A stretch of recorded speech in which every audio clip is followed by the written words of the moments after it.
There's another. Good evening, everyone. Hi, good evening.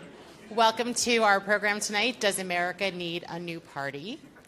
I'm Kara Stein. I'm a director of public... Somebody thinks so, I guess, yeah? I'm the director of public programs at the Aspen Institute. It's my pleasure to welcome you and our speakers tonight. This session is part of the programming in our We the People track, which has been investigating how we might perfect our union. And I think our speaker this evening might have some ideas about that. It's my pleasure to introduce Andrew Yang, who is co-chair of Forward Party. Oh, thank you. Thank you, Aspen. It's great to be back. And to discuss with Andrew, we're very pleased to have someone from our media partner, Savannah Sellers, anchor of NBC's Morning News Now. Take it away. Hello, and thank you very much for that introduction. Hi, everybody. Thank you for being here. So we can just dive right in now that we've just had that. Thank you for being here. Oh, it's great to be here with you, Savannah. Yeah. Thanks for doing this. Panel number 8. Save the best for last. That's true. You are my last, and I'm always excited to talk to you. I've been fortunate enough to do that a few times. And tonight is no different. I'm very grateful that you're here. Let's start. We are going to touch on a lot tonight. I just want to say that now. And there will be time. Mr. Yang has graciously agreed to take questions from you as well. So think of your questions, and we are definitely going to save plenty of time to do that at the end. We will touch on some breaking news that we've all seen today out of the Supreme Court. We will get to all of it.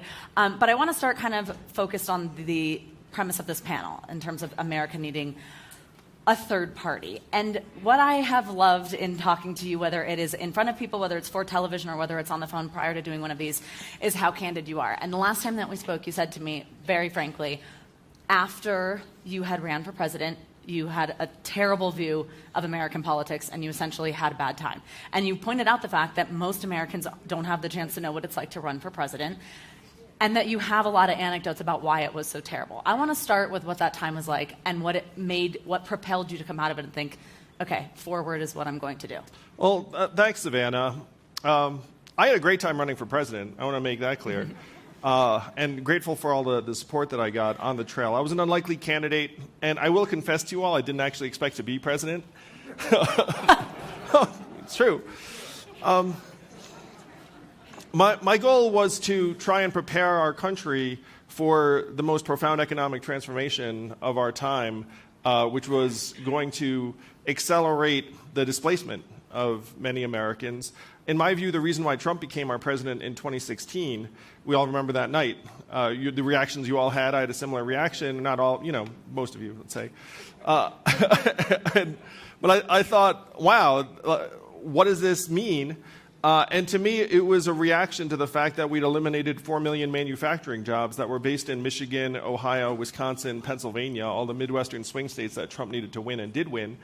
And my friends in tech knew that we were going to do the same thing to millions of call center workers, retail workers, eventually truck drivers, and Uber drivers. What percentage of Americans graduate from college? It's about a third, 35% or so. So when you think about the economy, it's 2/3 high school graduates. And a lot of those jobs are going to get decimated by AI and other things. So I ran for president to try and warn us and prepare us for the fact that this transition was coming and that we didn't seem to understand it or be reckoning with it. And our political system certainly did not want to have that conversation. So the frustration I had coming off the trail, I met many incredible Americans who wanted a better future for themselves and their families and loved it.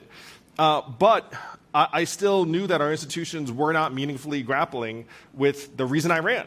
And this is despite the fact that I had objectively overachieved. My wife will be the first to tell you I'd objectively overachieved. But it wasn't like a mission accomplished moment. It wasn't like, hey, I did it. I can go home. Instead, it was like I still feel despondent about the direction of American politics and our ability to rise to the challenges of this time. So then comes forward. And we talked a lot about how you did this and the nuances about what it's like to really be doing this across the country. When I've been talking to people, their question, which I know that you have addressed before, but people may or may not know, is like, so is there going to be a third party running that they're putting up, a candidate running for the White House? Are you running? That question will be directly asked and hopefully answered later. No, well, my response is apparently I have another 40 years to run,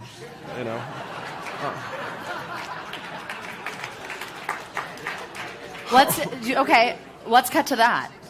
But the great misconception about what we're building with Forward is that it's about the presidential, because that's what we've been conditioned to think. When you hear third party, what do you think? Ralph Nader, Yeah. Ross Perot, Jill Stein, perhaps, and think, oh, this is meant to be a monkey wrench into the presidential. We're not touching the presidential. We're focused on the 500,000 local races here in Colorado and around the country, 70% of which are uncontested. But the press doesn't want to talk about that narrative. The press just wants to go to its knee-jerk, third party, not going to work, despite the fact that at this point, I mean, look around this room, you're all what I'd call at least a little bit third party curious. But 65% of the country at this point wants a political alternative, because we can sense that the current system is not working and most of us are not actually being represented. So explain now what we've talked about in terms of you starting this as an organization across all 50 states and that work that you're doing. If it's not about the White House, what are you doing day in and day out? Who is flipping? What am I doing indeed? Who is flipping? Who is flipping? Who do you want to see take up Forward Party? Yeah, so we can talk about it here in Colorado. So first I want to call out my friend Adam Frisch, who's in the back row. Now, apparently a lot of you know Adam, and Adam is running against Lauren Boebert. I sense that he lost by 550 votes in the last cycle. The experts had him losing by something like 50,000, so 550 is a lot less than 50,000. And he's coming back to finish the job. So it's candidates like Adam, it's Jenny Arndt, who's the mayor of Fort Collins, who just joined Forward Party 3 days ago. We have elected officials who are trying to do the right thing. And one of the dirty secrets in our current political system is that each party is not meaningfully contesting the other party's turf. One thing that Adam's too polite to say is not like the Democrats were all gung-ho behind him last time because they'd written off his district because it was R+9. And at this point, the parties are essentially financial allocation engines. And they looked at his district and said, like, that's not worth an investment. So if you look around the country, by the way, that's most of the races. If you go to rural areas, it's not like the Dems are there saying, oh, we're going to make it happen. And the reverse is true in a lot of the big cities, not like the Republicans are there. 75% of us don't live under two-party rule. We live under one-party rule. And I'm going to suggest that that's a recipe for bad policy, a lack of accountability, and a lot of frustration. So that is what we are trying to change at the local level. But again, the national press doesn't want to tell that story because at this point, their business model is baked on separating us into teams and saying, you know why you're angry and frustrated? Those people over there. It's not because the system has been designed to slice us into blue zones and red zones, which, by the way, is the truth of the matter. The truth of it is that what is the approval rating of the U.S. Congress right now as we're here together? I'm anchoring you low. It's about 20%. What is the re-election rate for incumbent members? 94%. So in that system, most of our votes aren't meaningfully making a difference because the fix is in. And the reason why that gulf is so great is that 90% of the congressional districts around the country, including where most of you live, are either quite blue or quite red. And so the job security of those people in office, this is the great fiction in American politics. The fiction is that our leaders have to make 51% of us happy, and if they succeed in that, then they keep their job. That is not true. The truth of it is that they have to keep the 10 to 12% who are voting in their party's primary off their back to make sure they get to the general, and that's how they keep their job. A lot of the folks here know elected representatives who seem pretty lucid in person, but then when you get a TV camera on them, no offense, Savannah, they seem like totally different people. And you're like, why is that? It's because their audience is not you. Their audience is the 10 to 12% of the most ideological voters in their party that they need to keep happy so they don't get primaried. That's the only way they can lose their job. Well, I'm here from the national media. I will just point that out. And I am happy to have this conversation because I do think that wherever the responsibility lies in terms of getting the message out that this is not about just the White House and is about local level, I'm happy to be part of that conversation tonight. Yeah. And what you've said to me prior, which I'd like, if you don't mind, to get a little bit granular about, is the type of person that you are going for. There is a middle ground That is obviously what you're going for with a third party. But the types of people in each party that currently we are operating within, Democrats and Republicans, that you are looking for, that you do think are interested in this. Well, yeah, so if you start a national party, it turns out you're starting 51 organizations because you have a party in each state and then you have the national. So you look at who's showing up, and a lot of the people who are showing up early are folks like Lindsay Drath, our CEO, who's here tonight. So she was a professional Republican operative who left the party when Trump took power in 2016 and said, you know what, this is not my party anymore. Walked away from a lot of money, frankly, to try and do the right thing for the country. There are a lot of folks probably in this room who were Republicans for a long time and then have become increasingly uncomfortable. And then now you think you're politically homeless. And I'm here to tell you that Forward wants to be your home. There are people who have felt similarly about elements of the Democratic Party, where they say, wait a minute, I thought the Democratic Party stood for certain things, but now we seem to have these increasingly ideological, identity-based conversations that I'm not sure if that's actually productive or solving the nation's problems. And you can sense that the crux of the energy of the party is in an ideological wing that doesn't resemble you. So folks that want to actually have our politics reflect and represent the people in this room, but not just the people in this room. Let's just say the 70 to 80% of Americans who are on the outside looking in right now, Forward wants to be your home. So what is your hope in terms of an eventual White House run? No, it's not. We're not really putting up points on that scoreboard. The scoreboard we're looking at is school boards, city council, county executive, mayor, maybe every once in a while a congressional race like Adams. That's a singularly compelling contrast and opportunity. And again, the national parties, like we have right now 15 local officials who've identified with Forward, and that number is just going to grow and grow because you have 500,000 locally elected officials. Most of the county executives and school boards and mayors are nonpartisan positions. And so when Mayor Jenny Arna Fort Collins joined, she said, wow, this is my people. I've just wanted to get things done for the people of my town. And I'm getting dragged into these national ideological political conversations because everyone's all about the R and the D. I'd rather just say, look, I'm Forward. And then most people will hear that and say, I have no idea what that means. Like I haven't been conditioned to either love or hate that, so I guess I'll have to listen to you and see what you're about. And then when they hear what Jenny's about, they think, oh, this is actually exactly what I'm about. So we're going to go from 15 to 50 to 500 locally elected officials over the next number of weeks and months. And then we're going to fill a stadium or an auditorium filled with those locally elected officials and all the people that want them to succeed around the country and want to grow the movement. That's going to happen next year, and then you're going to be invited, Savannah, and the national press are going to come and say, wait a minute, they have 500, 1,000 elected officials. We are already the third biggest political party in the country by resources. Now, I'll admit there's a very steep drop-off between 2 and 3. But still, for 18 months in or so, we have a giant up arrow attached to us. That's the game we're playing. And the fixation on the presidential is, in my mind, corrosive. I don't know if you can tell this.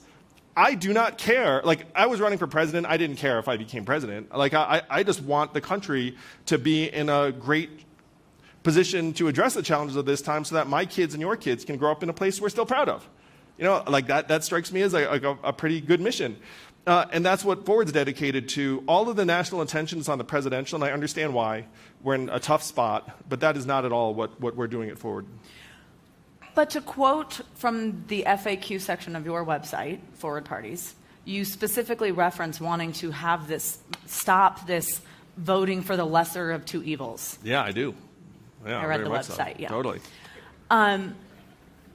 That's what a lot of people are doing. In fact, I don't know how you would describe, when we've talked prior, you've essentially referenced who you will likely vote for, should you not be running, for the White House this year. It is more about who you're not voting for.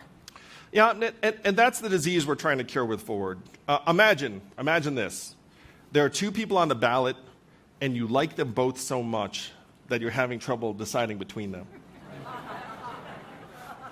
And then maybe even imagine the step after that, which is you can just rank them 1 and 2 and then walk away happy knowing that one of them is going to wind up winning. That's within our reach. All we need to do is install ranked choice voting or instant runoff voting, as other countries already have done, and then you could have a much more representative, dynamic system where it's not just about the lesser of two evils. Another friend of mine who's here tonight is the political scientist Lee Drutman, who's one of the foremost thinkers on this, and he said the other night, which was really funny, he said, you know what's not a thing? The lesser of three evils. But I do want to dig into what's happening at the presidential because it's all real. So who are the nominees going to be? Probably Donald Trump and Joe Biden. Combined age 160 years old. And 65% of Americans are not excited about those two choices. They're going to say, which of these can I accept more than the other? I do also want to say that to the extent that there is a spoiler, there's a lot of attention being paid to something called the No Labels Unity ticket. They haven't actually gotten to a point where that's real, but you know who is real right now? Cornel West running on the Green Party, which has ballot access around the country. There are people that are excited about Cornel, and like I've met Cornel, I get it, and as you can tell, like I'm eager to sort of have a genuine dynamic choice. But I will say the vast majority of Cornel's voters are probably going to come from one column more than the other, and that to the extent there is this variable that people are concerned about, like that does seem to be the trajectory that 2024 is on. And to the extent that people are concerned about these choices or what's going to happen, Forward shares your concerns. It's one reason why we're not getting involved in the presidential. We're going to be backing good pro-democracy candidates at every level. And as individuals, I'm sure we'll get involved in the presidential in any way we can be helpful. But you know what that doesn't involve? Running. Yeah? So you are not running.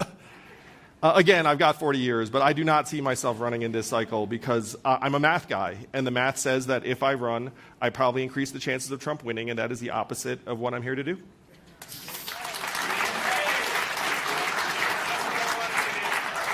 So a moment ago you said many people are not excited about those candidates.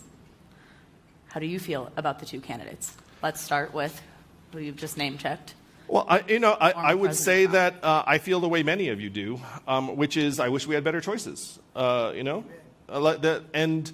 fact that we may, and because I think there is this lack of enthusiasm for those two choices, I think that anyone else who's on the ballot is actually going to get an outsized proportion of votes. And I understand that. So I think that if you were, let's say, the Democratic Party, like I would be having a much more robust nomination process. And if Joe Biden emerges from that, fantastic. But if voters look at Joe Biden, Gretchen Whitmer, Gavin Newsom, J.B. Pritzker, Phil Murphy, Roy Cooper, and choose someone else, then also fantastic. And the fact that we're not actually having that conversation is doing the country a disservice. I think that Joe Biden... I think that Joe Biden should be a statesman and say, look, just like George Washington stepped away and said, I'm going to pass this baton, like I'm going to do the same. And he said that's what he was going to do back in 2020, but something changed between then and now. And this is as someone who voted for Joe Biden, campaigned for Joe Biden, spent a lot of time with him and his family. He's a lovely man, but I do not think that this is the right approach for the country. So you would like to see him step aside? If you wanted to run, you could have a genuine nomination process. You could have a genuine, set of debates, for example. But the DNC has gone another direction, and I think that's driving a lot of frustration. And it's also on the cusp of delivering us into a situation. This is my great frustration with the two-party system. It is uniquely susceptible to authoritarianism. It is. If you look at it, if you have one party fall prey to noxious leadership, all the incentives are for everyone in that party to fall in line. And so you're at the razor's edge just about all the time. I think that's not very smart.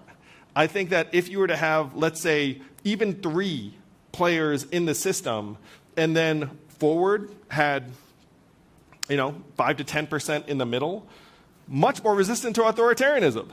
Because then if one party goes off in its direction, they can't control everything.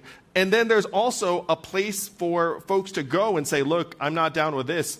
I'm going to head this direction. It's much harder in this binary we've set up. We're living one of the worst nightmares of our founding fathers come to life. John Adams said 2 parties would be a great evil across the land. George Washington warned against partisanship on the way out. And what are we now? We're the most polarized we've been since the Civil War.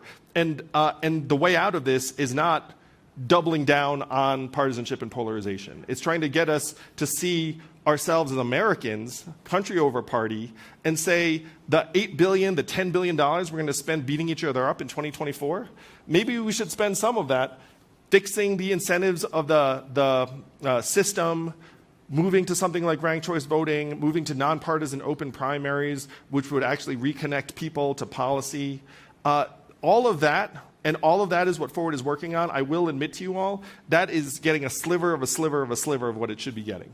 Relative to the $8–10 billion that's going to be spent inflaming us, you'll probably get some of that because you're a swing-ish state. So you'll have the joy of the advertisements.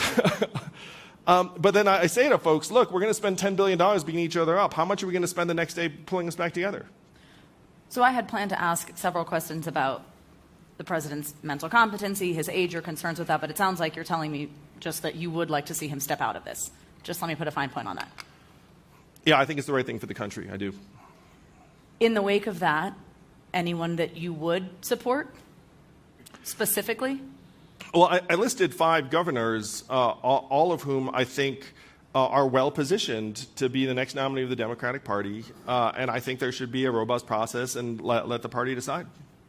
Is your primary concern with the president his age? It's definitely a real concern, but I think that there's something even more sort of representative or emblematic of his age. What's happening, so this is the big picture dynamic we're trapped in that hopefully you will all help us get out of, with the Forward Party. But the Republican Party has taken on this real anti-institutional energy. If you look at what percentage of Republicans trust the news media, it's 15%.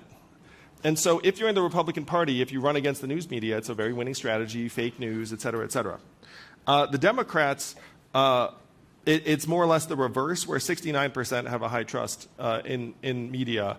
And there's an anti-institutional energy a little bit in the Democratic Party that's somewhat ideological. So you have Joe Biden and the Democratic establishment kind of getting assailed on both sides by this anti-institutional energy. And so Joe Biden now, in part because of his age, kind of embodies these creaking, unresponsive institutions. And because of that is going to engender a lot of hostility from people who might actually agree with him on a policy standpoint, but aren't going to be able to get excited about voting for him, or might not even be willing to vote for him. You know, I thought we'd always had fun together. Well, thank you, Savannah. I mean, I actually weigh this question all the time. Like, am I a positive guy or a negative guy? Like, I'd love to get a feel from you all. I don't know. An answer? I'm still trying to figure that out myself. But certainly, I enjoy any time we get to spend together. Okay, great. Just clearing that up.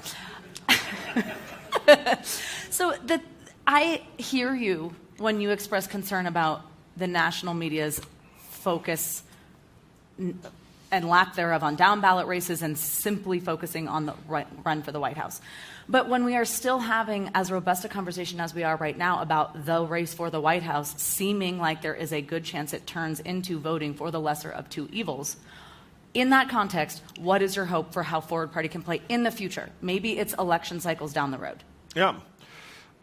Again, there's no reason why we can't have something like ranked choice voting, and then if there are different people that run, then they can't spoil the election. Then you can vote for them, 1, and then the Democrat or the Republican, 2. And you'd have different factions emerge. You'd have, again, a much more dynamic system.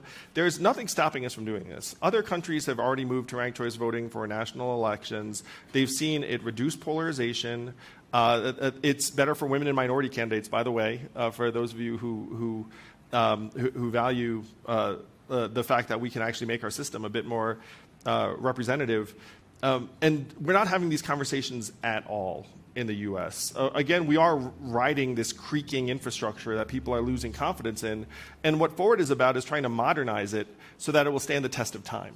in a system that's uniquely vulnerable to authoritarianism, saying, hey, you know what the plan is? We're just going to do this, even though, by the way, we're not competitive in half the country, but we're going to do this, we're going to ride this, and this is going to actually stand the test of time, I think is a bad approach. And we have to have a more honest reckoning with what it would take for our institutions to be able to adapt to what's happening on multiple levels, including this crumbling confidence in how genuinely representative our institutions are. If the president were to step aside, would you step in? It's really genuinely not on my radar. Yeah, it's not on my radar. As you can tell, I'm a professional question answer, and I don't really have a response to that. Let's put it that way. Well, it's not no. My goal, Savannah, is just to try and do as much good as I can in any given period. I've gotten so much from this country. I'm very blessed. My wife is here with us tonight. I'm still married, which is the most important blessing in my life over this last number of years. Because I put Evelyn and the family through a lot over this last number of years. And I feel deeply indebted to this country for everything we've been given. I grew up the son of immigrants. I've already had the kind of career I could never have dreamt of as a young person. And I can tell you that in part because my parents tried to talk me out of running for president. So it was, beyond the imaginations of, Taiwanese immigrants that their son could try and make a positive dent in our political scene, our culture. And I'm still just trying to do the same thing. I'm just trying to move us in a direction that we can all be excited about. And my holding office is tertiary to that. If it made sense, I never say never, but it's genuinely not a focus at all. As you move forward with Forward, how much will you be defining where this party stands on issues? We all kind of know where most issues lie between Republican and Democrat. How will you start to define what this party means and who, for those who feel politically homeless, what this home entails? I sat with new mayor-elect Yemi Mobilade. Some of you might know, Colorado Springs. And we were talking about Forward and how we could support him. And he asked, hey, where are you guys in terms of litmus tests, policies, those sorts of things? And we said, Yemi, we want to support you in doing what you think is right for your community. We're trying to empower people who can make the best determination at the street level, the ground level. And so our principles are fairly lofty. It's grace and tolerance, election reform, actually listening to election results, things that most people would feel pretty comfortable with. But then after that, in terms of the specific approach to an issue or a problem, we want to let the people that know best lead in that direction, and the folks in the community generally know best what to do, especially because communities are different. What works in Colorado Springs or Fort Collins might not be the right approach in Schenectady. So let's just, if we could take an example, like let's say a community in somewhere like Montana, where there's quite a split. It's a little bit of a blurred line because of how somebody might feel about gun rights, but the same way that they feel about climate change. Yeah. They kind of would split maybe traditionally with how you would associate that voter between parties. How do you start to put a point on what Forward is? Oh, that's exactly what our goal, Savannah. Is I was talking to someone the other day who said, look, what if I'm I am pro-life, but I'm also a climate activist. Where do I belong? And what Forward wants to do is actually give rise to a genuinely heterodox political conversation that's inclusive and humanizing. Because the danger right now is that if you disagree with me on something I'm very, very passionate about, whether it's guns or abortion or climate, then you're my enemy, and I'm supposed to have contempt for you. And we think that that's going to end up leading us towards this polarization, aggravation, and policies that don't resemble what people want. When people ask me, hey, what policies Forward stands for reconnecting the people of this country to your elected representatives so they can deliver what you want. And so if you were to look and see that 75% of Americans want a certain thing, Why aren't we getting it? And by the way, you can do that on issue after issue. A U.S. senator said this to me, and this is why what we're doing is so important, I feel. A U.S. senator said, look, we're at a point in American politics where an issue is worth more to us unaddressed than addressed. Because if we don't address it, we can get you mad, we can raise money, we can get votes on it. What happens if we lean across the aisle and do something about it? We worked with the enemy, we're ideologically impure, we antagonize the base, our job security goes down. And a real-life example of this, remember Marco Rubio proposing immigration reform a number of years ago? Raise your hand if you remember that. Yeah, what happened the next week? He just said, I was kidding. I was kidding. Like, I recant. What happened in those 7 days? The folks in his party went to him and said, Marco, what are you doing? You do this, we're going to take a beating, some of us are going to lose our jobs. You do nothing, we're fine.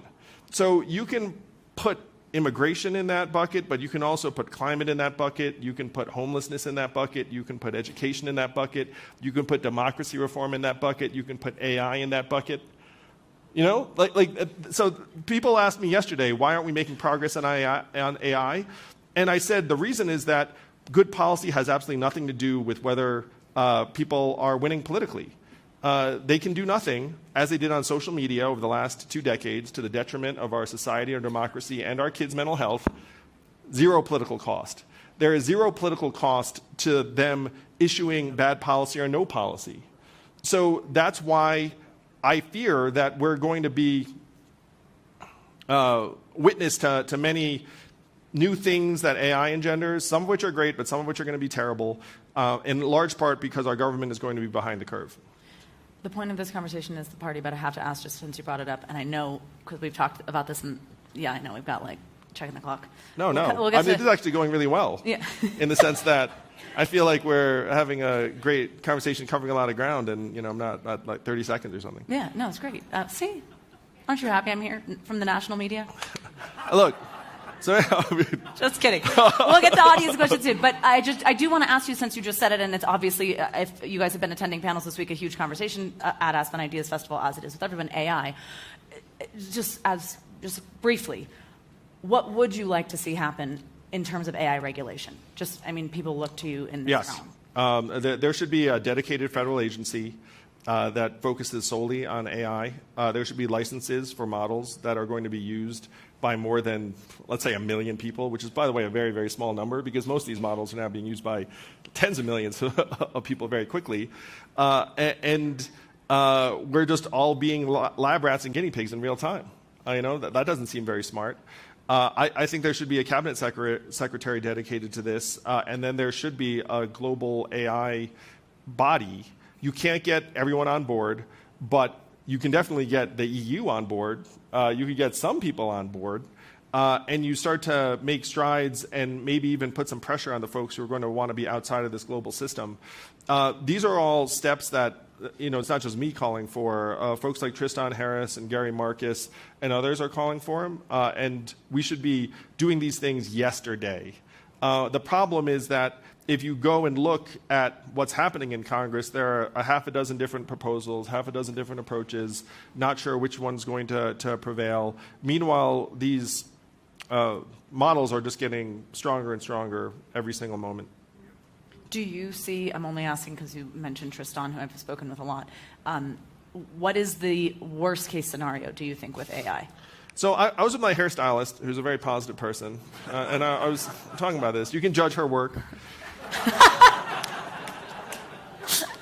But because she's a very positive person, she said, come on, Andrew, what's the worst that could happen? And then I said to her, well, rampant identity theft, a total degradation of public discourse and any notion of truth, and unwarranted military conflict, including potentially nuclear conflict.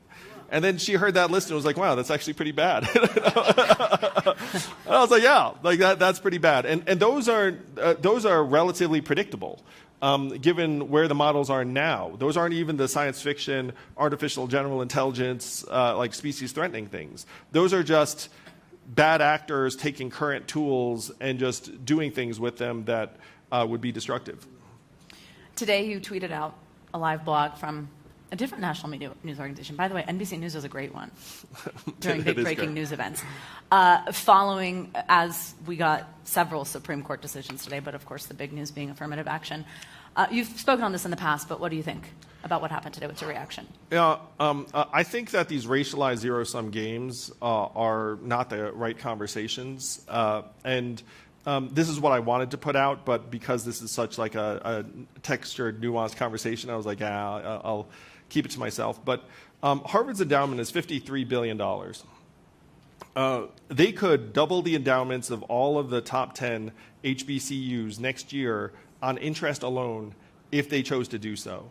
And so if you look at these institutions and what they're doing or not doing to actually genuinely tackle racial inequity, like we're having the wrong conversation. I mean, Harvard could open a new satellite campus in Detroit and Memphis tomorrow. It could triple its class size and then become a more genuine path to opportunity for more people. It could do a lot of things. But what we're doing right now is we're saying, hey, here's this current institutionalized system. Let's say that this is the path to equity, even though by the data, the vast majority of students of color at Harvard are from the top 2 socioeconomic quintiles and probably would have been fine, regardless. So as you can tell, this was not something for Twitter. So we've gone over the character count. But these are the right conversations, and the fact that we're getting bogged down in this current scarcity mode is tearing us apart and not bringing us together. So you essentially just think that it's not the point? It should not be the point, and my hope is that what happened today actually ends up galvanizing a more genuine conversation about how we can address inequities in our society. I want to circle back to what we talked about earlier, but a growing conversation is the age of politicians. Do you think that something should be done about that in yes, term limits, but putting age caps, doing any type of mental fitness test? Do you think that age there should be more parameters around it that are actually set in stone when it comes to politicians? I remember the good old days, like the 90s, maybe the 2000s. The thought was, look, if you're really, really old, then the voters will choose someone else. But the problem is that our systems have become so closed that is not happening, and we're left having to evaluate the mental and physical health of people who are, past the age of 80. And then when people say, hey, the voters can decide on something else, we can't actually. There's actually no way to do that. So someone here in the front said term limits, and about 3/4 of Americans are for term limits. And to me, if 3/4 of Americans want something, you should probably take it pretty seriously. But there are a lot of people who are frustrated that if you get sent to D.C., it does become this multi-decade, lifetime appointment that ends up, I joke, but this is pretty accurate, that D.C. is on a 25-year tape delay as a result. And that tape delay might be acceptable if the pace of change wasn't so rapid. But now the pace of change is speeding up more and more, and that tape delay is going to become disastrous.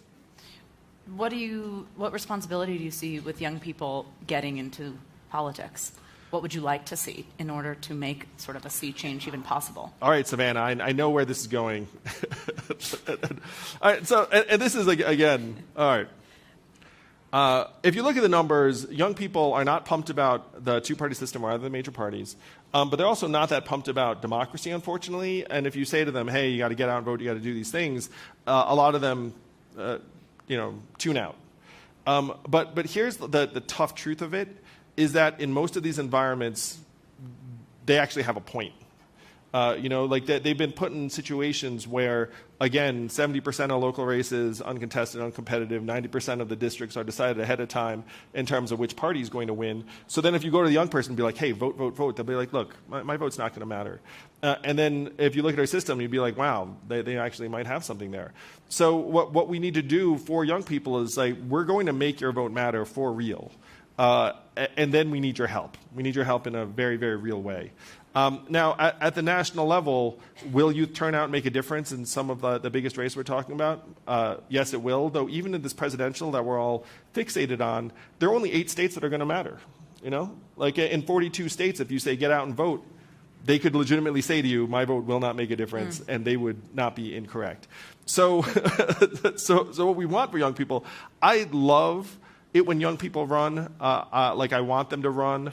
I want them to grow and develop. But I think we owe them a system that will actually make the best use of their talents and energies. And we should play it straight with them and say, look, like we've left you a bit of a mess. You know, like we're not setting you up for success, and we're going to do our best to fix it in an honest and genuine way, and not just put it on you and say, vote more or run more. Though I will say, vote more and run more. What does success look like for you with Forward Party? Is it a number of people who eventually come to find you? Is it winning certain races? I know there's probably many answers to this question, but give us something tangible that you'd like to see in the near future. A number of locally elected officials that are Forward or Forward affiliates over the next 12 months, let's say. And some of you know elected officials. You can nudge them and say, hey, you might want to check out Forward Party. You know, you can join Forward Party and keep your Democratic or Republican party registration because we're not trying to disenfranchise anyone. You know, the things that you have to be for are for some of these electoral reforms and lowering the temperature of our politics, saying, look, I can disagree with you, and we're still both citizens and Americans. But I think that we can get into the hundreds in terms of locally elected officials. I will say, too, I am a numbers guy. You know, I'd like to see us go from our current $5 to $10 million budget up into the you know, triple digits. But I think that might be something that happens in later cycles. But that you know, we're on that path, and I can see it very, very clearly because when we talk to rooms like this, a lot of people are like, "Oh, wait a minute, like this is actually like a very grounded, gritty, long-term plan that also has short-term upside." Absolutely.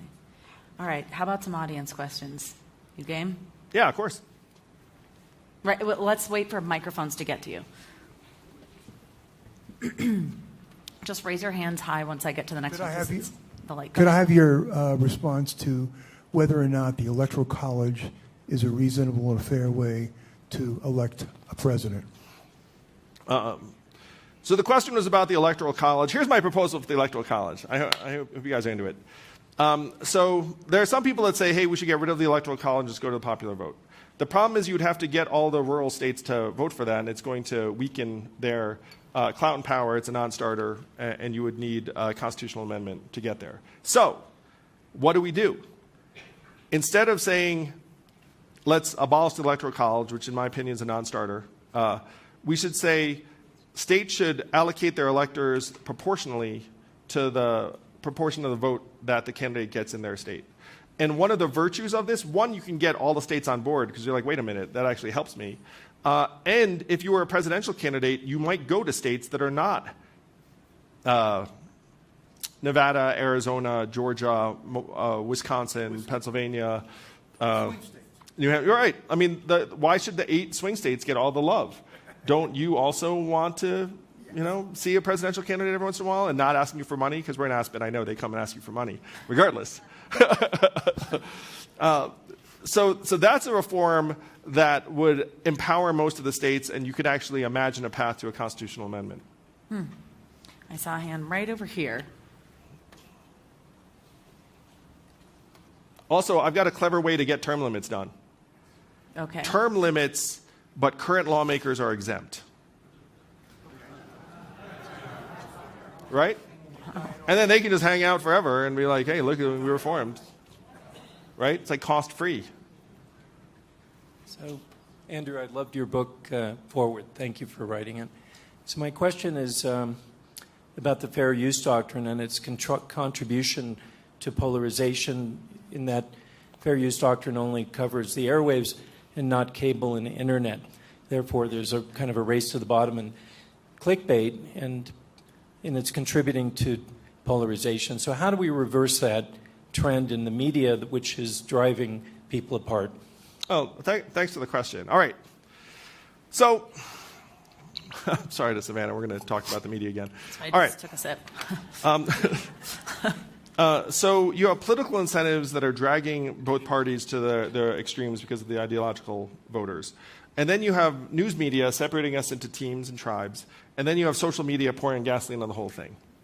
And one of the problems with this second layer is that you also got rid of or lost over 2,000 local newspapers that used to actually be relatively up the middle and nonpartisan. So after that paper disappeared, and I know in Aspen I saw you have several local papers, and I did an interview with one yesterday, so very, very unusual.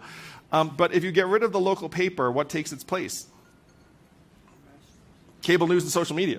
So what you're seeing is a nationalization of a lot of politics in a way that's very, very unhealthy. So what you're describing with the fair use doctrine, believe it or not, of these three levels of political incentives, media, and social media, which of those three do you think is the most fixable?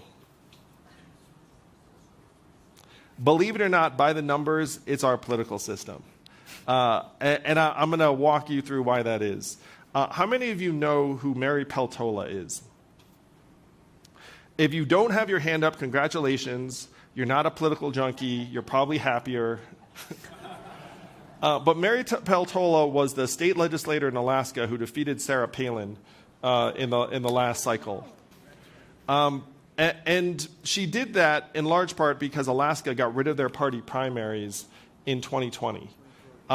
This is also why Lisa Murkowski is back in the U.S. Senate, despite being the only Republican senator who voted to impeach Donald Trump, who was on the ballot in 2022. By the way, Alaskan Republicans noticed this. Her popularity was measured at 8% approval among Alaskan Republicans.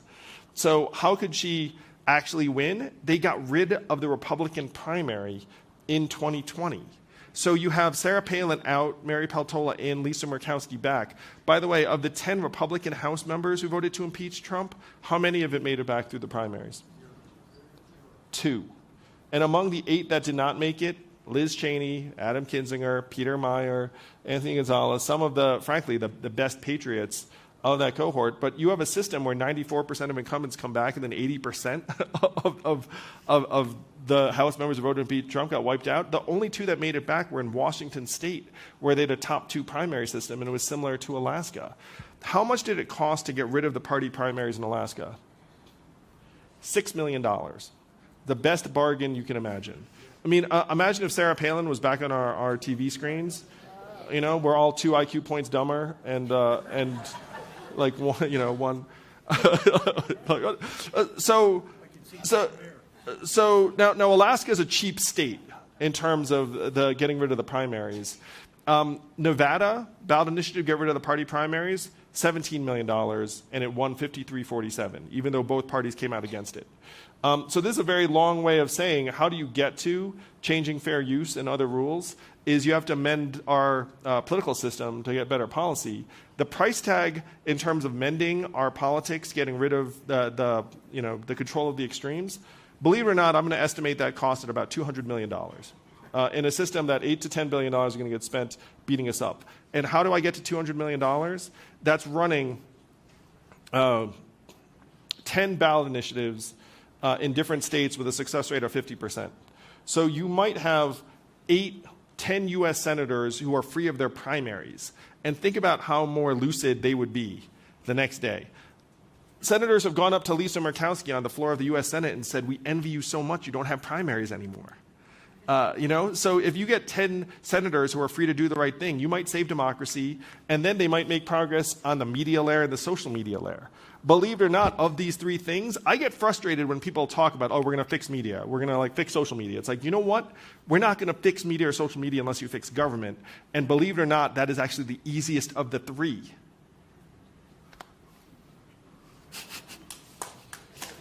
Right here. In 3rd row here in the hat. I have basically a question, like an inside baseball question that I was hoping you might be able to answer. So my question is this. Why won't anyone of stature, like a Gavin Newsom or so, run against Joe Biden? I have a 2-part question. I mean, maybe it's a three-part question. The second part of the question is, do you see that also happening? There being like a credible person that does run, no offense to Bobby Kennedy Jr., but somebody of like, who might actually be able to win, like a Gavin Newsom or anyone of that nature. And the third part to that question is, if that doesn't happen, do you see a credible non-Cornel Westy type of person running, such as yourself, and not you, I know not you, but running such as yourself as a third party? All right. What I've heard is that the word has gone out to Governor Newsom and Governor Whitmer and Governor Pritzker and Governor Cooper and Governor Murphy, do not run this cycle. But if Joe has a health problem between now and the convention in August, you are on the short list to replace him. And so they've all been told, okay, like, I guess I'll stand down for a minute. And because they've all stood down, then the DNC can say, look, no debates, no process, it's Joe. If Governor Newsom runs, then it's impossible for them to say, hey, like, no process. Because, as you say, you know, he's governor of, you know, like, largest state, et cetera. So that is what I have heard in terms of why you're not seeing one of the governors decide to step up and challenge him, despite the fact that within those circles, there are real misgivings about Joe's running again. In terms of... What have you heard there? Let's just say the things that we all think, they think too. And they even express them when they're not with a reporter. No, it's true. In terms of other candidates emerging, I think there's a real chance of it, in part because they'll look at the numbers and say this is the biggest opportunity for a non-major party candidate in a generation, and not going to be me and Forward, but I am seeing folks who are trying to game that out. The most prominent that you would have heard of is No Labels, who are at least getting ballot access, potentially running outside of the two-party system. Well, I am a reporter and just said that, so let me just ask a couple follow-up questions. Yeah, sure. When you say that's what you've heard they've been told, can you elaborate on that?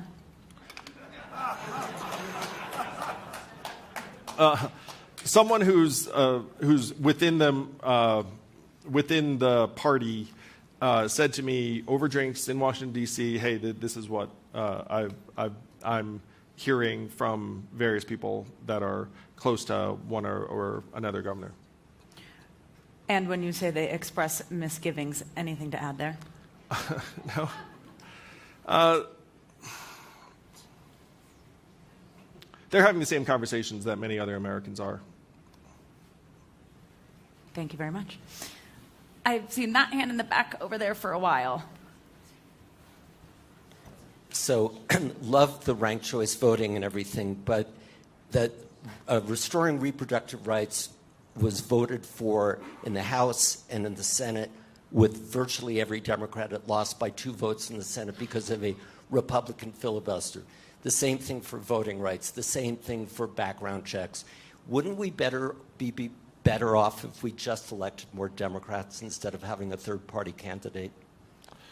You mean, and at what level? What are we talking about? No, I mean, for local levels, I understand, but virtually every Democrat has voted the way the American people want in the House and the Senate for a really long time. We just need a few more because Joe Manchin and Kyrsten Sinema wouldn't overcome the filibuster. We can get everything we want by electing more Democrats in the House and the Senate. All right, including Adam. So first, let me say that I agree with the general impulse that if most Americans want something, that is the policy we should be getting. And then you have to dig in and say, why are we not getting it? And you can look at someone like Joe Manchin and say, why isn't he acting more like Democrats want him to? But the fact is, Joe Manchin is from West Virginia, where Trump won by 30 points. And he's something of an anomaly. There are other Democrats who also represent places that are not traditionally Democratic, that Joe Biden was not competitive in. And so I'm going to suggest to you that this is a path. When you say elect more Democrats, there are whole swaths of the country that will not elect a Democrat. They are not competitive, and the brand is terrible in those places. I know this in part because I've been to a lot of those places.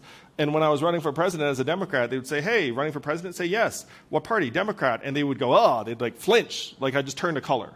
And I don't mean the great color that I am. So I'm going to call your attention to a candidate named Evan McMullin, who ran for U.S. Senate in Utah against Mike Lee. Utah is a red state, and a Democrat would not win there. And so what the Democrats did is the Democrats did not run a candidate. They got behind Evan McMullin, and then he put a real race in a place where Democrats would not have been competitive. If you put a D next to Evan, it's a non-starter. If you put a D next to candidates in rural areas, it's a non-starter. So we have to think a little bit bigger and more creatively about how we're going to reconnect people to leadership. And by the way, I'm going to suggest the reverse is true in a place like California where Democrats run everything, but people are frustrated. They're looking up and saying, wait a minute, like, well, why are there drug users on this corner? Like, why am I considering leaving because like quality of life's not what it should be? It's because of a lack of competition on both sides, and you're not going to be able to deliver competition if you insist on the blue versus red. And by the way, the blue versus red's also going to have the byproduct of pitting us against each other, tearing families and communities apart, not being able to solve problems in a lasting way because guess what? The pendulum's going to swing back the other way, so all you would have done is stick something in for 2 years that then gets reversed 2 or 4 years later. That is not the path to success.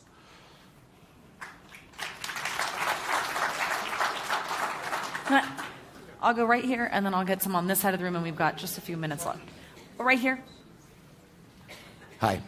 First of all, congratulations for your objectivity and honesty in all the points that you've been answering. I have not a very deep question. You mentioned twice or 3 times the huge amount of money that's spent in a presidential campaign. Would it be possible for having a limit of expenditure? And then consequently for governors and senators, etc., mayors. I mean, because this is lots of money that's always thrown away. You sound like you're from another part of the world, are you? I'm an American for 32 years, but I am originally from Brazil. I say that because people from other countries are like, wow, your system, is nuts in terms of money. So 80% plus of Americans want to get less money in politics and get money out. The path to do that is a constitutional amendment overturning Citizens United. It's very, very difficult. And now I'm part of an organization called American Promise that's trying to get the Constitution amended to overturn Citizens United. We're at about 10 states. It's still many states away. Now, if you ask me the path to getting money out of politics, I'm actually going to say to you it's Forward Party. Because right now, the two parties, if you go to them and say, hey, let's get money out of politics, they'll say, like, my hands are tied because I'm in a firefight with folks and they're going to spend hundreds of millions, I'm going to spend hundreds of millions. So if Forward manages to get in there and say to members of Congress, look, don't you hate dialing for dollars with 60% of your time? Don't you want to spend time with your families a little bit? you might have a shot at engendering a real reform movement, but it's very, very hard to make that happen from within the current two-party dynamic. 85% plus of Americans want to get money out of politics, and we should fight for it. Let's take one right here.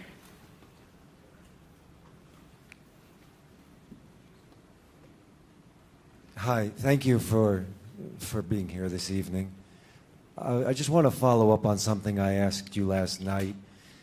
As I gave you an overview last night, my question for you this evening is on the how. The parties that we have that represent our country are, to say dysfunctional is high praise. And often it's the way they are in dialogue with each other, which is more like a diatribe than anything worthy of the human being that's standing on the other side of this microphone or this place. How can do you have any ways? I don't see any. My ideal would be Justice Antonin Scalia and Ruth Bader Ginsburg, that model. They were friends, they were ideological opponents, but they were deep friends. Do you think that you can bring together people who have different ideologies to that extent together and honor their differences and their humanity in the process? That is the vision and goal of Forward. We want to be the humanization of politics movement and let people know it's okay to disagree, it's okay to think certain things. We still love you, we still value each other. My co-chair at Forward is a woman named Christy Todd Whitman, who is the governor of New Jersey 2 terms and the EPA secretary under George W. Bush. She's an environmentalist. Christy and I travel around the country. We often tag team various events. I would bet my life on Christy Todd Whitman. And we haven't actually had policy conversations because we know that we're unified in trying to bring the country back together. And that's what so many of us want. So can we fight these tides, these growing tides of darkness and dehumanization and demonization with a positive, inclusive, independent political movement that loves our fellow Americans? That is the effort that we are embarking on with Forward, and I hope we have a chance of success. One last question from this side of the room. I'll go with this gentleman here.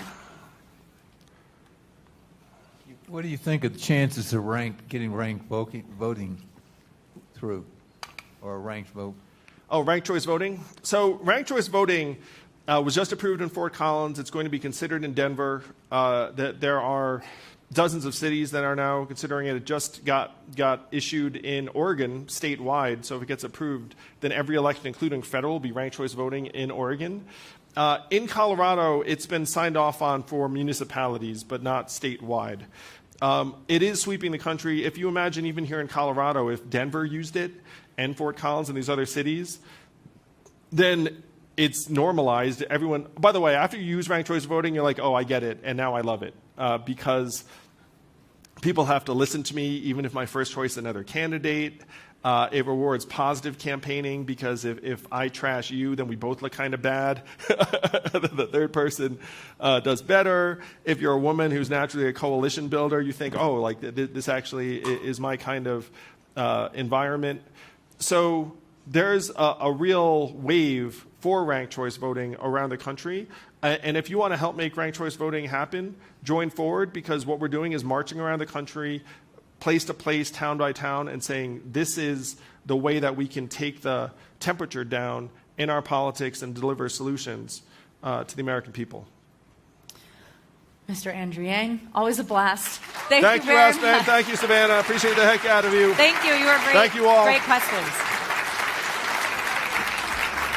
Thank you.